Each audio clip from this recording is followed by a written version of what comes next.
नमस्कार दोस्तों, मैं हूं आकांक्षा सैनी और आप देख रहे हैं न्यूज़टैक.com। कोरोना वायरस की महामारी से जूझ रहे अमेरिका में राष्ट्रपति डोनाल्ड ट्रंप का एक बयान अमेरिकियों पर भारी पड़ गया। न्यूयॉर्क में बड़ी संख्या में लोगों ने ब्लीचिंग पाउडर या लाइजॉल जैसे घर में सफाई करने के लिए इस्तेमाल किए जाने वाले पदार्थ को निगल लिया। बाद में उन्हें स्वास्थ्य कर्मियों के पास जाना पड़ा। इससे पहले राष्ट्रपति ट्रंप ने कहा था कि लाइजॉल, डेटॉल जैसे रोगाणुओं को मारने वाले पदार्थों को निगलने से कोरोना के संक्रमण से छुटकारा मिल सकता है।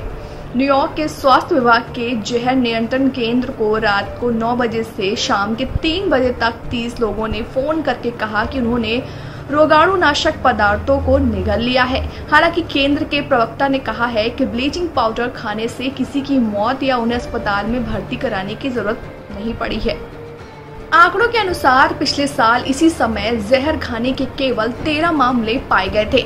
वही मामले सामने आए उनमें 9 लाइजॉल पीने के हैं। इसके अलावा 10 मामले ब्लीचिंग पाउडर और 11 अन्य रोगाणुनाशक पदार्थों को खाने के हैं।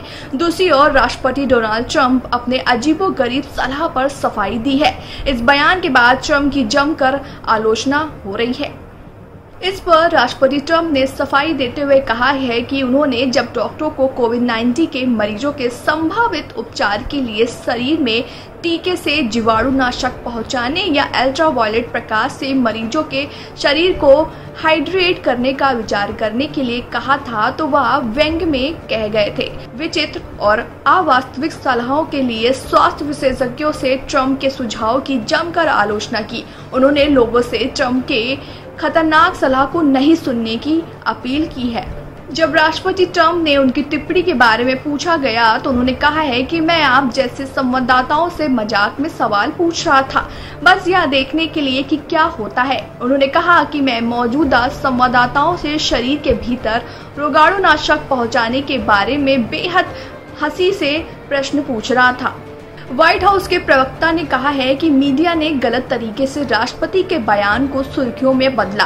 पूरी तरह से इस बात पर ध्यान न दें। उन्होंने कहा है कि राष्ट्रपति ने लगातार इस बात पर जोर दिया है कि अमेरिकियों को कोरोना वायरस उपचार के बारे में अपने डॉक्टरों से परामर्श लेनी चाहिए। ट्रंप के इस सुझाव के बाद अमेरिकी के शीर्ष कोरोना वायरस की डॉक्टर व्हाइट हाउस की प्रेस ब्रीफिंग में गायब थी। ब्रिक्स ने सुबह व्हाइट हाउस के दक्षिण लॉन में एक इंटरव्यू दिया, जिनमें उन्होंने राष्ट्रपति ट्रंप के बयान का बचाव किया। उन्होंने कहा कि राष्ट्रपति के पास जब भी कोई नई जानकारी आती है तो वो जोर से उसे बताते हैं। उन्हें शायद कॉन्फ्रेंस से थोड़ी देर पहले ही उसके बारे में जानकारी मिली थी। अमेरिका में कोरोना वायरस के अपडेट और सरकार द्वारा उठाए गए कदमों की जानकारी देने के लिए व्हाइट हाउस से दैनिक प्रेस वार्ता भी होती थी, जिसमें राष्ट्रपति डोनाल्ड ट्रंप प्रेस से बात करते थे, उनके सवालों का जवाब देते थे। इसी बीच अचानक उन्होंने यह प्रेस वार्ता बंद कर दी है। इसका कारण भी उन्होंने ट्वीट कर बताया है। ट्वीट में कहा, प्रेस वार्ता का कोई मतलब नहीं है। जब पक्षपाती मीडिया चतुरतापूर्ण सवाल छोड़कर कुछ नहीं पूछता और फिर तथ्यों के साथ रिपोर्ट नहीं करता, उन्हें इससे रेटिंग मिलती है और अमेरिकी लोगों को फेक न्यूज के अलावा और कुछ नहीं मिलता है। ट्रंप के ट्वीट और प्रेस वार्ता को बंद कराना चर्चा का विषय बना हुआ है। विशेषज्ञों का मानना है कि हाल ही में हुई प्रेस वार्ताओं में ट्रंप ने कई ऐसे बयान दिए हैं जो काफी चर्चा में रहे। इन बयानों से उनके चुनावी कैप्शन को झटका लग सकता है, क्योंकि अक्सर वे पत्रकारों से उलझ जाते ही हैं। उनके बयानों की खूब आलोचना भी होती है।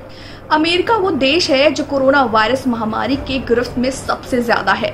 जॉन हॉपिंग्स यूनिवर्सिटी के कोरोना ट्रैकर के मुताबिक अमेरिका में कोरोना के कुल संक्रमित लोगों की संख्या 9,29,000 के पार हो गई है, जबकि मरने वालों की संख्या 53,000 पार हो गई है।